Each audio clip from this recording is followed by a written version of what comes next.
Commander Zekthor stood in the center of the great hall. His legs shook. His three eyes moved nervously across the room, looking at the hundreds of alien faces staring back at him. The Galactic Council chamber was the largest room he had ever seen. Representatives from 200 different species sat in curved rows that rose up like a giant bowl. All of them were there to hear him speak. Zekthor was a Calaxian. His people were warriors. They had conquered 43 star systems in the last 300 years. His exoskeleton was normally a bright purple color that showed his rank and victories. Today it looked dull and gray. He had not polished it in weeks. He could not bring himself to care about such things anymore. The council leader, a floating creature made of light and gas, spoke in a voice that filled the chamber. Commander Zekthor, you stand before this council to give testimony about the incident at the human colony of New Perth. You will tell us everything that happened. The council will decide if war crimes were committed. Zekthor clicked his mandibles together nervously. War crimes. They thought he was here because his people had done something wrong. They did not understand. Not yet. Honored council, he began, his voice translator working to change his clicks and chirps into galactic standard. I will tell you what happened. But you must understand something first. My people did not commit crimes against the humans. We followed the same rules we have always followed. The same rules every species in this chamber has followed. There were murmurs in the audience. Several ambassadors shifted in their seats. 6 months ago, my government decided to take action against the human colony on New Perth. The planet was in a system we claimed as our territory. The humans had settled there without permission. We asked them to leave. They refused. The council leader's light pulsed. This is known. Continue. Zekthor's voice became quieter. The council approved our mission. 17 species voted yes. 32 voted to abstain. Only 5 voted against it. It was legal. It was justified. We would teach these newcomers how the galaxy works. He remembered that day clearly, the day his fleet left Calaxian space. He had commanded 42 warships. Each ship carried 300 soldiers. His fleet was powerful enough to conquer a dozen primitive worlds. And the humans? They had only 8 defense platforms and perhaps 20 small ships. The battle would last hours at most. The humans would surrender. They would leave. Everything would return to normal. We reached New Perth on schedule, Zekthor continued. We sent them a message. We told them to evacuate the planet within 48 hours. We told them that if they did not leave, we would destroy their orbital stations and begin bombardment. We gave them time. We were being merciful. He paused. His breathing tubes flared. The humans sent us a reply. It was very short. Only 5 words. They said, "You picked the wrong species." Several council members made sounds of confusion. The council leader said, "That is all?" They did not negotiate? No, they did not ask for more time. They did not try to bargain. They did not ask to speak to our diplomats. Just those 5 words. Zekthor's legs shook harder now. He had to lock his joints to keep from falling. We thought it was bravado. Empty threats from a species that did not understand their situation. We had seen it before. Young species always think they are special. They always think they can fight against the established order. They learn. They always learn. He looked around the chamber. 48 hours passed. The humans did not leave. So we attacked. The attack had been perfect. Textbook military strategy. His ships destroyed 3 orbital platforms in the first volley. The human ships tried to fight back, but they were too small, too weak. Within 6 hours, all 8 platforms were destroyed. 14 of the human ships were debris. The remaining 6 had fled into deep space. We sent ground troops to the major cities, Zekthor said. We expected the civilian government to surrender immediately. No orbital defenses. No fleet, no hope.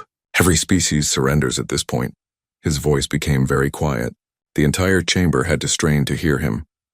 The humans did not surrender. He remembered the first reports from the surface.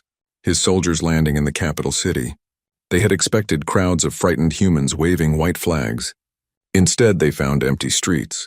Then the shooting started. The humans fought us from the buildings, from underground, from places we did not expect. When we destroyed a building, they moved to another one. When we killed their soldiers, civilians picked up the weapons and continued fighting. Zekthor's 3 eyes closed. He saw it again in his mind. The bodies. So many bodies. Both human and Calaxian. We captured several humans in the first week. We questioned them. We told them their situation was hopeless. We told them to tell their leaders to surrender. Do you know what they said? The chamber was silent. They laughed. They looked at us with their two eyes and they laughed. One of them said something that our translators had trouble with. He said, "You guys really don't know who you're messing with, do you?" Zekthor opened his eyes. We did not understand. We had 42 warships. We had 12,000 soldiers on the ground. We controlled the sky. We controlled the space around the planet. How could they laugh? He moved slightly and his exoskeleton made a clicking sound that echoed in the quiet chamber. Then the human reinforcements arrived. The memory made his blood run cold even now. His fleet had detected them too late. 27 human warships dropped out of faster-than-light travel, right on the edge of the system. They were not elegant ships. They were not beautiful. They looked like pieces of metal that had been welded together with only one purpose, to kill. We tried to engage them. We moved our fleet to intercept, but the human ships did not fight the way we expected. They did not follow the normal rules of engagement. They attacked our supply ships first, then our communication relay. Then they did something we have never seen before. Zekthor looked directly at the council leader. They hacked our fleet network. In the middle of a battle, human programmers broke through our security systems. Suddenly our ships could not talk to each other. Our targeting systems were compromised. Some ships received false orders. He paused. That is when we understood our mistake. Humans are not just warriors. They are not just soldiers. They are survivors. And survivors fight with every tool they have. Every weapon. Every advantage. Every dirty trick. The council chamber remained silent. Zekthor could see the concern on many faces. Some species had started recording his testimony. Others were sending urgent messages to their homeworlds. The battle lasted for 3 days, he said. At the end, I had 29 ships left. The humans had 23. But here is what you must understand. Here is what changed everything. He stepped forward slightly. We expected the humans to accept a ceasefire. We had fought well. They had fought well. It was time to negotiate. It was time to find a diplomatic solution like civilized species. His voice cracked. The humans did not want a ceasefire. They wanted victory. Total victory. And they were just getting started. Zekthor took a moment to collect himself. His breathing tubes were working hard. He could feel every eye in the chamber watching him. The council leader gestured for him to continue. I need to explain something about my species, Zekthor said. Calaxians evolved on a peaceful world. Our predators were small. Our prey was abundant. We developed intelligence not because we needed to survive, but because we had the luxury to think. War for us is about honor. It is about rules. It is about knowing when you have lost and accepting defeat with dignity. He looked around the chamber. How many species here evolved the same way? How many of you come from worlds where survival was certain, where food was easy to find, where the most dangerous thing you faced was another member of your own species? Many heads nodded. Many beings showed signs of agreement. Humans are not like us, Zekthor said quietly. I did not understand this until it was too late. He remembered the files his intelligence officers had shown him. Reports about Earth, the human homeworld. At first, the reports had seemed wrong. The numbers did not make sense. Earth is a death world, he said. Do you know what that means? It is a classification for planets that are actively hostile to life. The temperature swings are extreme. The weather can kill. The geology is unstable. And the life forms, Zekthor's voice trailed off. He composed himself and continued. On Earth, almost everything is trying to kill everything else. The plants have poisons. The animals have teeth, claws, venom, and instincts for murder. Even the smallest creatures can be deadly. Humans call them bacteria and viruses. They are so small you cannot see them, but they kill millions of humans every year. Several council members made sounds of disbelief. Humans evolved on this world. They were prey animals first. Large predators hunted them. So humans learned to run. They can run for hours without stopping. No other species in the galaxy has this ability. We call it persistence hunting. A human can chase an animal until the animal dies from exhaustion. Zekthor clicked his mandibles. But humans did not stay prey. They learned to make tools. They learned to work together. They learned to hunt the hunters. Within a few thousand generations, humans went from being food to being the most dangerous predator on their planet. He paced slightly, his legs clicking on the floor. I learned all of this too late. After the battle started, my intelligence officers gave me reports about human psychology, about how their minds work. It was terrifying. The memories came flooding back, reading those reports in his command ship, feeling his confidence disappear with every page. Humans have something they call fight-or-flight response. When they face danger, their bodies flood with chemicals. These chemicals make them stronger, faster, and they feel less pain. But here's the important part. Humans can choose. They can choose to run or they can choose to fight. And humans almost always choose to fight. Zekthor stopped pacing. On New Perth, we gave them every reason to run. We destroyed their defenses. We killed their soldiers. We occupied their cities. Any reasonable species would have evacuated, would have surrendered, would have chosen to live to fight another day. His voice became stronger, but humans do not think like that. To a human, running is not survival. Running is just dying slowly, so they fight. They fight when the odds are impossible. They fight when there is no hope. They fight because fighting is what humans do. He remembered the reports from the ground forces, the confusion, the fear. His soldiers had been trained to fight other soldiers. They had not been trained to fight an entire population. Human children were setting traps for my soldiers, Zekthor said. Children, some as young as 12 Earth years. They would use their knowledge of the terrain to lead patrols into ambushes.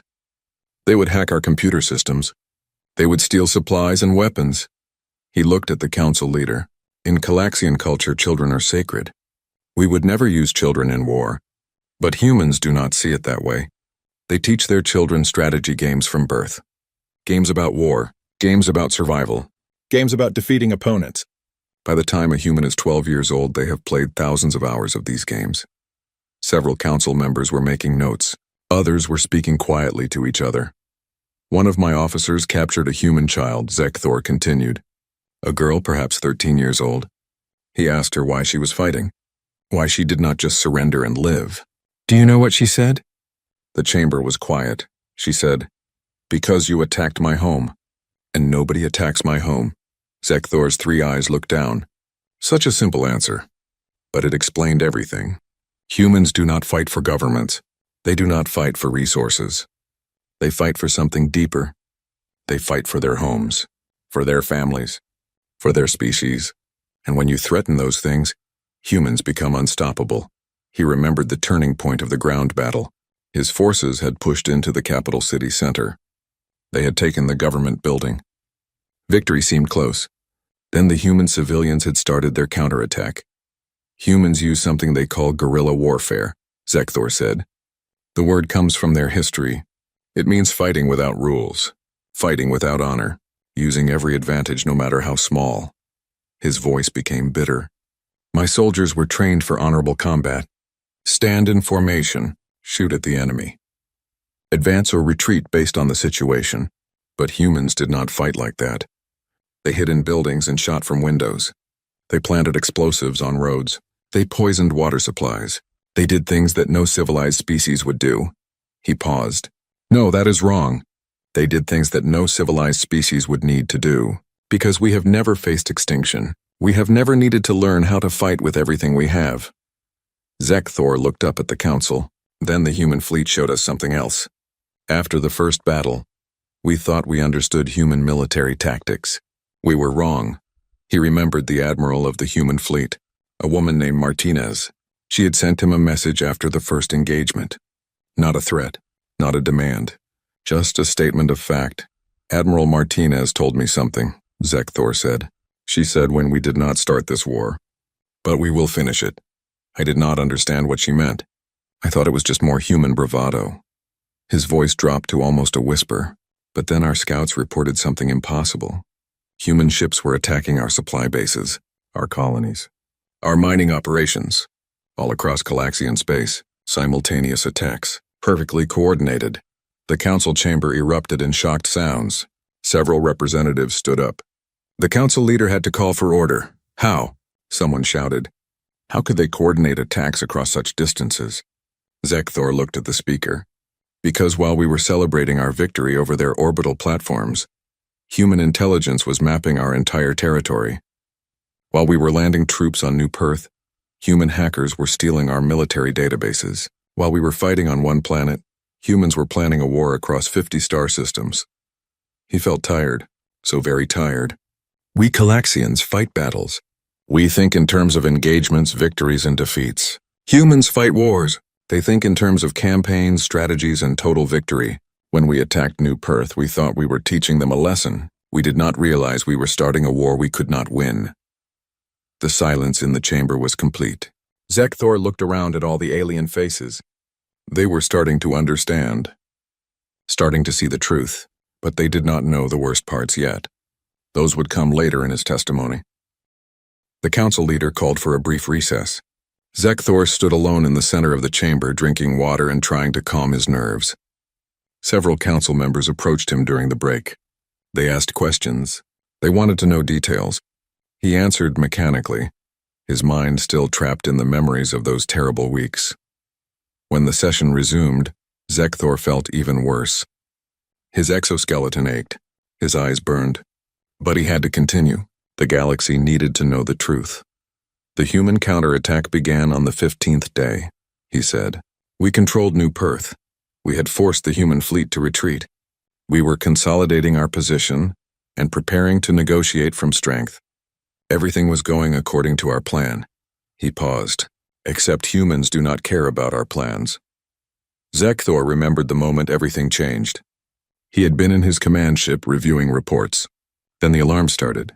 Every alarm, all at once. 23 Calaxian military installations were attacked simultaneously, he said.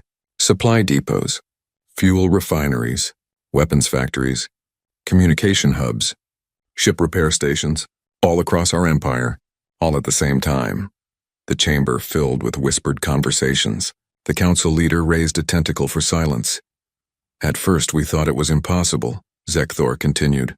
Our military bases were spread across 20 light years. The coordination required for such an attack should have taken months to plan. Months we did not give them. He clicked his mandibles bitterly. But humans had been planning since the moment we sent our first message to New Perth. While we were preparing our fleet, they were preparing their war. Zekthor pulled up a holographic display. It showed Calaxian space with red markers showing the attacked locations. Look at this pattern. Look at what they targeted. They did not attack our military fleet directly. They attacked our ability to sustain our fleet. He highlighted several points. This fuel depot supplied 30% of our navy. This communication hub coordinated fleet movements across 3 sectors. This repair station was the only facility capable of fixing our capital ships. Humans did not just attack us. They studied us. They learned our weaknesses. Then they cut out our heart. The display showed more data. Ship movements, supply chains, communication networks, all of it compromised. Within 4 days, our fleet at New Perth was running low on ammunition, Zekthor said. Within 7 days, we had no replacement parts for damaged ships.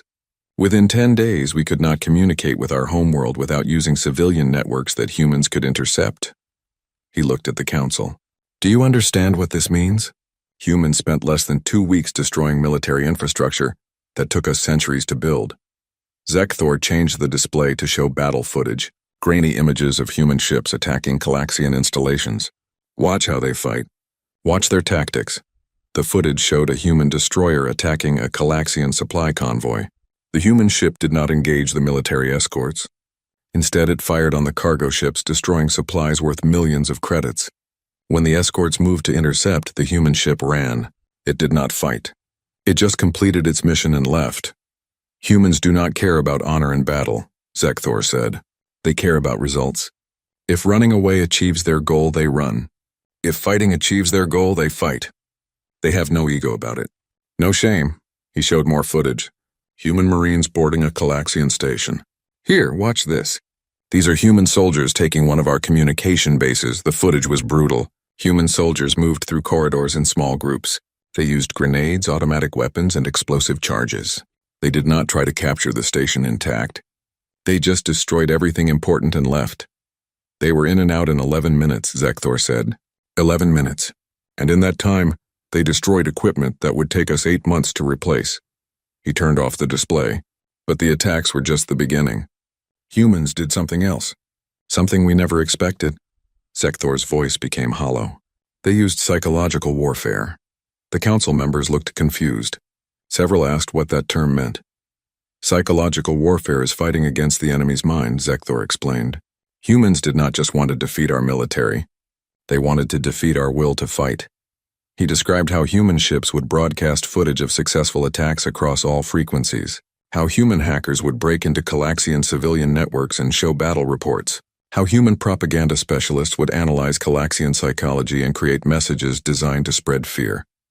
They made videos showing our ships being destroyed, Zekthor said. They showed our soldiers surrendering.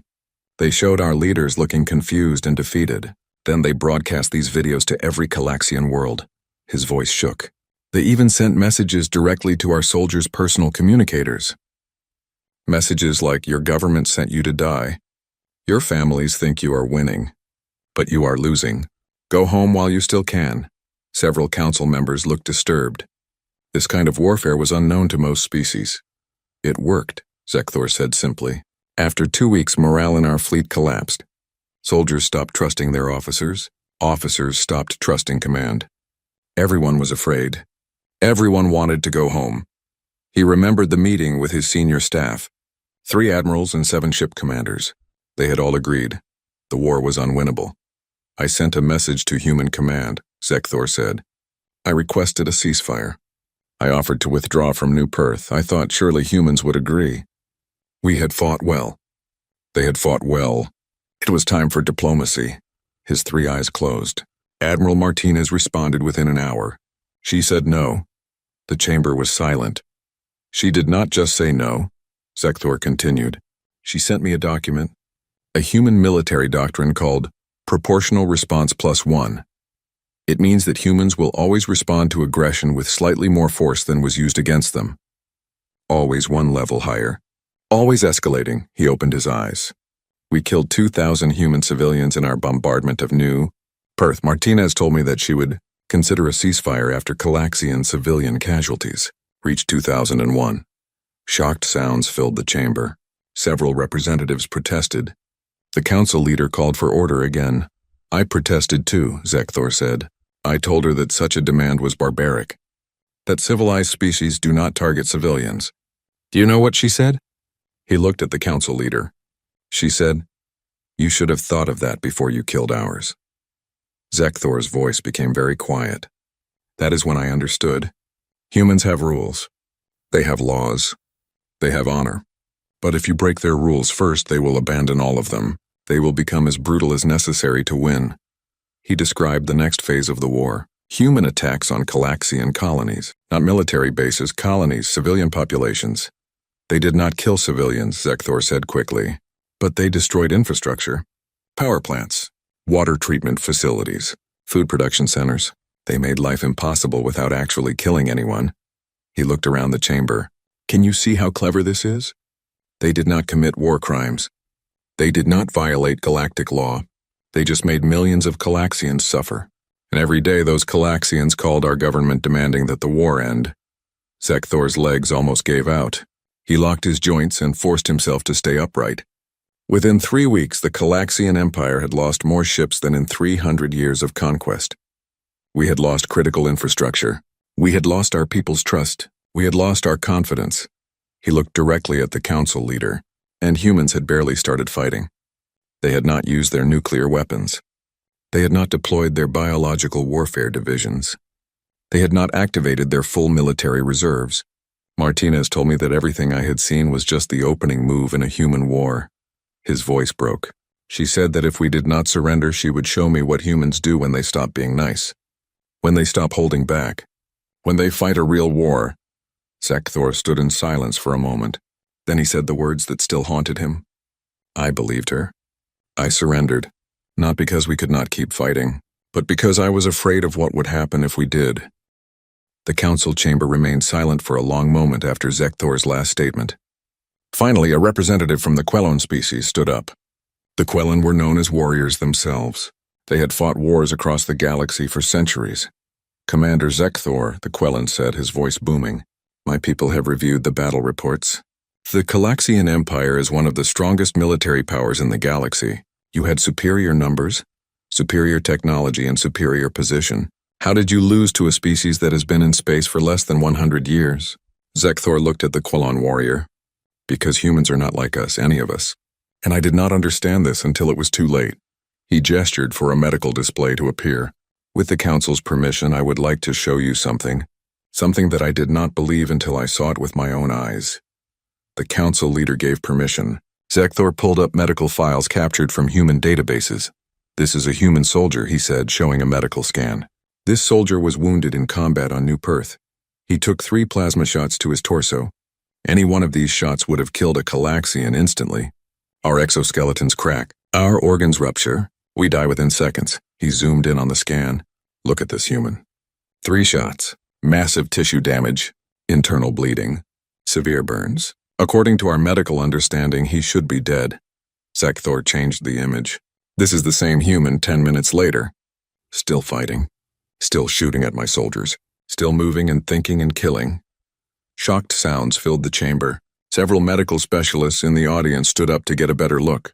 How? Someone asked. Humans call it adrenaline, Zekthor explained. It is a chemical their bodies produce in response to danger. It increases their strength. It reduces pain. It keeps them functional even when they should be dead. He showed more medical files. This human soldier continued fighting for 37 minutes after receiving his wounds. He killed 6 of my soldiers during that time. He only stopped when he physically could not move anymore, and even then he survived. Human medics saved him. Zekthor looked around the chamber. Do you understand? A human can take damage that would kill any of us and continue fighting, not for seconds, for minutes. Sometimes for hours. He pulled up more files. Here is another case. A human pilot. His ship was hit. The cockpit lost pressure. The temperature dropped to near absolute zero. He had no heat, no oxygen. By all logic, he should have died immediately. The image showed a human in a damaged cockpit, frost covering his face. He survived for 14 minutes. 14 minutes in hard vacuum and extreme cold. When rescue ships found him, he was clinically dead. His heart had stopped. His brain had no oxygen. Zekthor paused. Human medics brought him back to life. They restarted his heart. They warmed his body. They oxygenated his blood. 6 weeks later, he was flying missions again. The chamber erupted in disbelief. Several medical specialists were arguing that such a thing was impossible. I did not believe it either, Zekthor said. So I studied human biology. I learned things that terrified me. He brought up a comparison chart showing human biology versus other galactic species. Humans have redundant systems. 2 lungs. 2 kidneys. They can lose one and survive. They have a liver that can regenerate. If you cut out half of a human liver, it grows back. More shocked reactions from the audience. Their bones can break and heal stronger than before, Zekthor continued. Their muscles tear and rebuild larger. Their skin scars and becomes tougher. Humans are not just resilient. They become stronger through damage. He showed images of human evolution. This is because humans evolved on a death world. Everything on Earth is trying to kill everything else. Humans developed these traits because the weak ones died. The strong ones survived and passed on their genes. For millions of years, Earth selected for the most resilient, most adaptable, most unkillable humans. Zekthor changed the display to show psychological data. But physical resilience is not the most frightening thing about humans. The most frightening thing is their minds. He pulled up case studies from human military records. Humans suffer psychological damage from combat. They call it post-traumatic stress disorder. It is a condition where the mind is injured by the horrors of war. Several council members nodded. Most species experience similar problems. But here is what makes humans different, Zekthor said. Most species who develop this condition die. The psychological damage is too severe. The mind breaks and cannot be repaired. He showed human medical facilities. Humans have created an entire system to repair broken minds. They have therapy. They have medication. They have support groups. They have programs designed to help damaged soldiers return to normal life. Zekthor's voice became hollow. In Calaxian society, a warrior who experiences true trauma simply dies. Our minds are not built to handle the stress. We do not have the adaptability to recover. But humans, they recover, they heal, and many of them go back to war. He showed statistics. 30% of human combat veterans return for second deployments. 10% serve 3 or more deployments. Some humans spend decades at war. The council chamber was silent. Everyone was trying to process this information. I spoke to a human prisoner, Zekthor said quietly, a young man perhaps 25 Earth years old. He had been fighting for 7 years. 7 years of combat. I asked him why he kept fighting. Why he did not just refuse to go back to war. Zekthor's 3 eyes looked down. He told me that someone had to do it. That someone had to protect his people. That someone had to stand between his home and danger. And if not him, then who? He looked up at the council. That is what humans believe. That is what makes them dangerous. They see war not as an adventure or a way to gain honor. They see it as a job. A terrible necessary job that someone has to do. Zekthor pulled up more data. Humans have studied war for their entire history. They have analyzed every battle, every strategy, every tactic. They have written millions of pages about how to fight, how to win, how to survive. He showed human military academies. They train their soldiers for years. Not just physical training, mental training, Psychological training.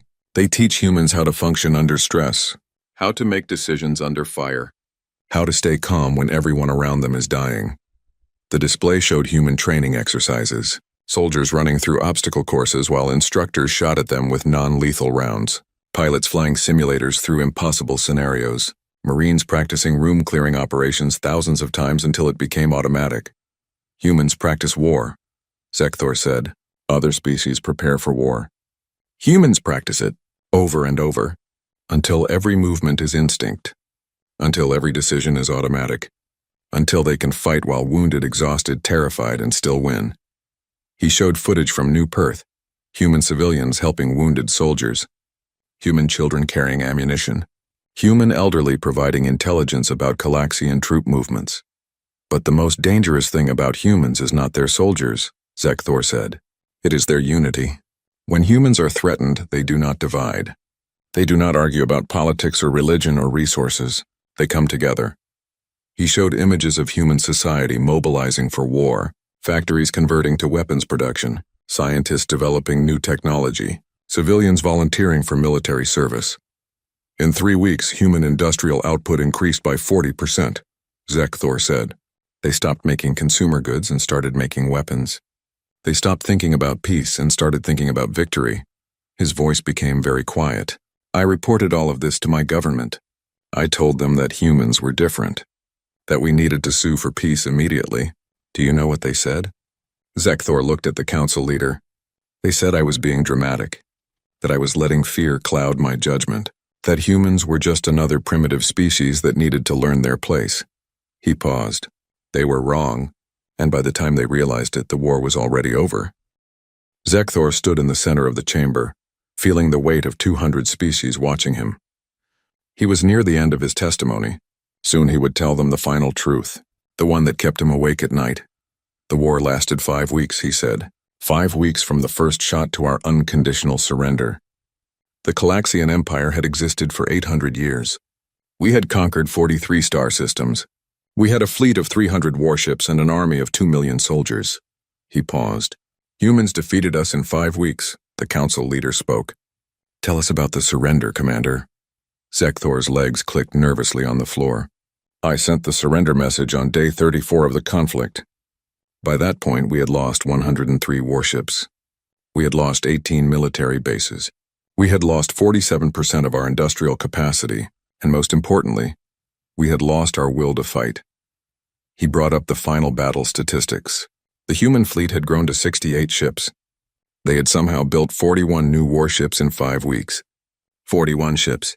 Do you understand what that means? Humans have an industrial capacity that rivals the entire Calaxian Empire. Several council members were frantically taking notes.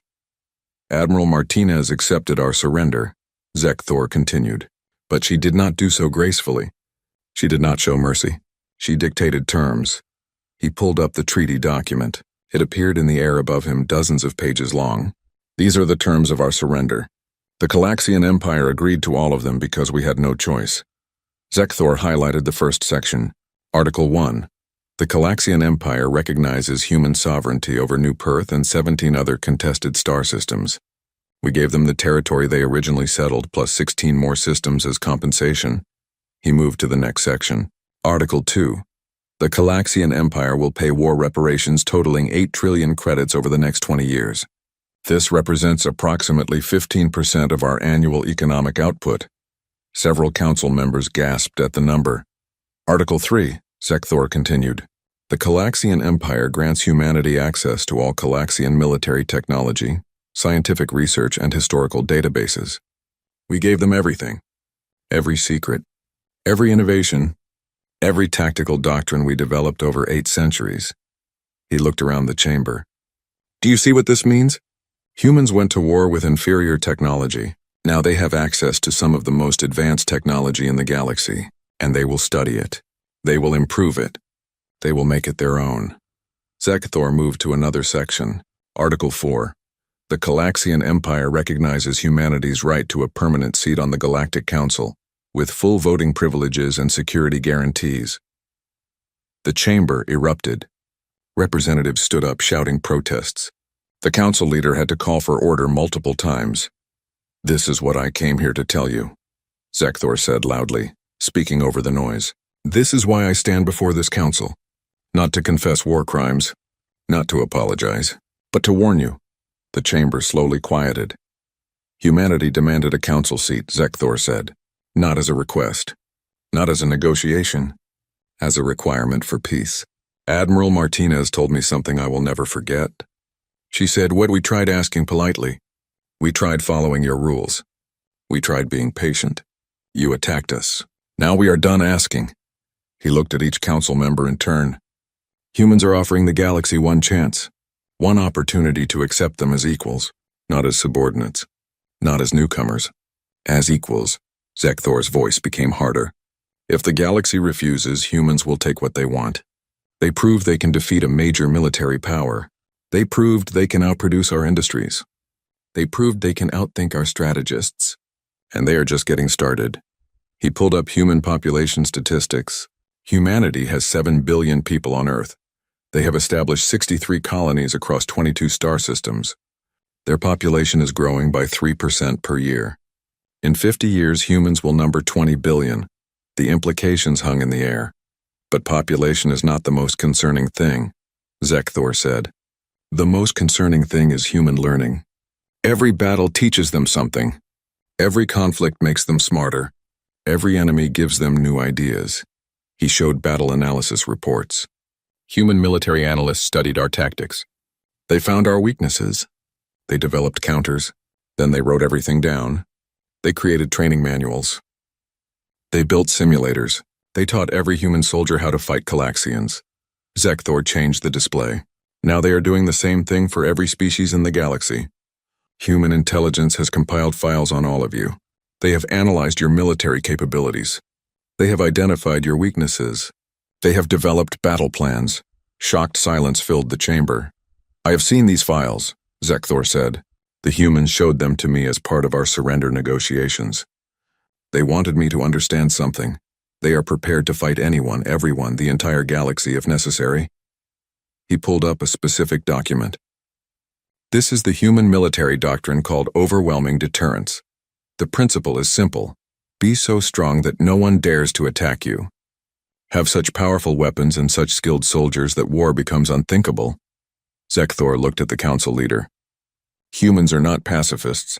They do not believe in peace through weakness. They believe in peace through strength. They will be friendly, cooperative, and respectful to species that treat them as equals, but they will utterly destroy any species that threatens them. He deactivated the displays. I have one more thing to show you. Something I found in every human city, every human ship, every human home. An image appeared, simple words in English translated into Galactic Standard. 4 words. Never again means never. This is the human promise, Zekthor said quietly. Never again will they be victims. Never again will they be helpless. Never again will they allow others to threaten their survival. And they mean it. With every fiber of their being, they mean it. He looked around the chamber. Humans remember their history. They remember when they were divided, when they fought each other, when they nearly destroyed themselves with nuclear weapons. They remember the horrors of their world wars, their genocides, their atrocities. His voice became softer, and they decided never again. They unified. They went to space. They built a society dedicated to preventing extinction. Everything they do, everything they build, everything they fight for is about survival. Zekthor's three eyes looked at each council member. So here is my warning. Here is what I came to tell you. Humanity is offering peace. They are offering cooperation. They are offering to join the galactic community as partners. He paused. Accept their offer. Because the alternative is a war you cannot win. A war that will cost millions of lives.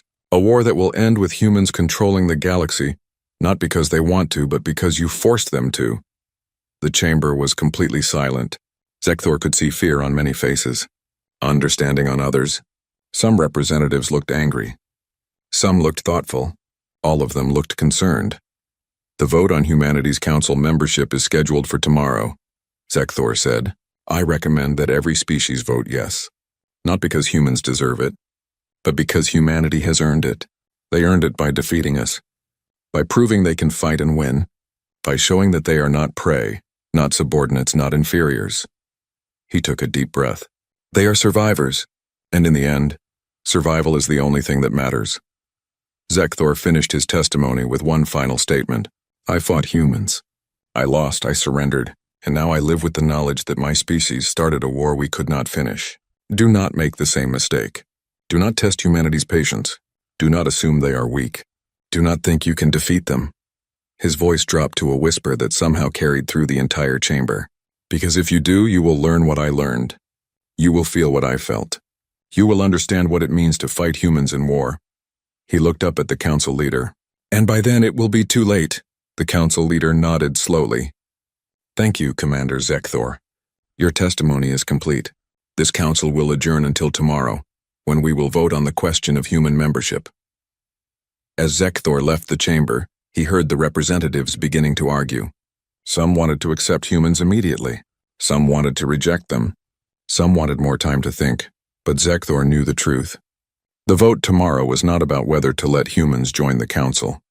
It was about whether the galaxy would accept the new reality. Humanity was here to stay, and nothing in the galaxy could stop them. He walked through the corridors of the council building, his legs clicking on the polished floor. Tomorrow the galaxy would make a choice, and Zekthor prayed they would choose wisely, because he had seen what humans do when cornered. He had seen their determination, their resilience, their absolute refusal to accept defeat, and he never wanted to see it again.